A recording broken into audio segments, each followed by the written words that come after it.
மாது வலையில் சிக்காத எம்ஜிஆர் பெட் கட்டி ஜெயித்த ஒரு சம்பவம் என்னன்னு பார்க்கலாம் வாங்க. நடிகர் எம்ஜிஆர் எந்த கெட்ட பழக்கமும் இல்லாதவர். கெட்ட பழக்கம் ஆரோக்கியத்தை கெடுக்கும் என்பதில் நம்பிக்கை கொண்டிருந்தவர் இவர்.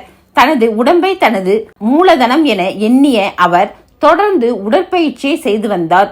சினிமாவில் நடிக்க துவங்கிய காலத்தில் ஒரு சில படங்களில் மட்டும் மது அருந்துவது, புகைப்பிடிப்பது போன்ற காட்சிகளில் நடித்தார். ஆனால் எப்போதும் அவருக்கென ரசிகர் கூட்டம் உருவாகியதோ அப்போது முதல் நான் நடிக்கும் படங்களில் சிகரெட் மற்றும் மது அருந்துவது போல் காட்சிகளில் நடிப்பதில்லை என்பதில் உறுதியாக இருந்தார். கடைசி வரைக்கும் அதை பின்பற்றினார். சினிமாவில் மட்டுமல்லாமல் நிஜ வாழ்க்கையிலும் அவருக்கு அந்த பழக்கம் இல்லை. எம்ஜிஆர் மட்டுமே அப்படி இருந்தார் என சொல்ல வேண்டும். எந்த கெட்ட பழக்கமும் இல்லாமல் வரும் நடிகர்களையும் சினிமா சீக்கிரமாகவே கெடுத்துவிடும். ஆனால் எம்ஜிஆரை எதுவும் செய்ய முடியவில்லை. இதற்கு உதாரணமாக ஒரு சம்பவத்தை சொல்ல முடியும். தமிழ் சினிமாவில் பல திரைப்படங்களை தயாரித்தவர் முக்தா சீனிவாசன். இவர் மாடர்ன் தியேட்டர்ஸ் நிறுவனத்தில் உதவி இயக்குனராக வேலை செய்த போதே எம்ஜிஆருடன் பழக்கம் இருந்தது. ஒருமுறை எம்ஜிஆர் நடிக்கும் ஒரு படத்தில் சீனிவாசன் உதவி இயக்குனராக வேலை செய்து வந்தார். அவரை பார்த்து, எம்ஜிஆர், நீ இந்த படத்தில் வேலை செய்ய வந்தது எனக்கு சந்தோஷமாக இருக்கிறது.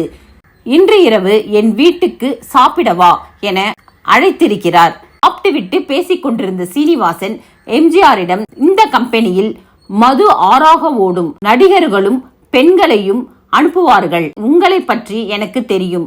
ஆனால் நீங்கள் என்ன ஆக போகிறீர்கள் என எனக்கு தெரியவில்லை என சொல்லி சிரித்திருக்கிறார். அதற்கு எம்ஜிஆர், என்னை பற்றி உனக்கு தெரியும், நான் எதற்கும் மயங்க மாட்டேன் என சொல்ல, ஸ்ரீனிவாசனோ பார்ப்போம் என நக்கலாக சிரிக்க, எம்ஜிஆர், சரி, நீ இந்த படம் முடியும் வரை என்னுடன் தானே இருக்க போகிறாய், 100 ரூபாய் பந்தயம் என்றார்.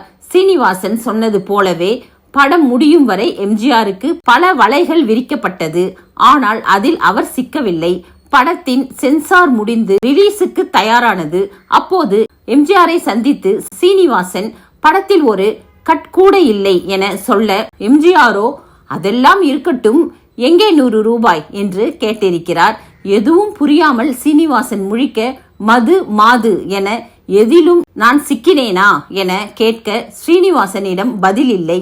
அந்த சம்பவம் பற்றி ஊடகத்தில் பேசிய சீனிவாசன், அந்த கம்பெனியில் எம்ஜிஆருக்கு செய்ததை 10% வேறு நடிகர்களுக்கு செய்திருந்தாலே அவர்கள் விழுந்திருப்பார்கள். ஆனால் எம்ஜிஆர் அதில் சிக்கவில்லை என பேசியிருக்கிறார்.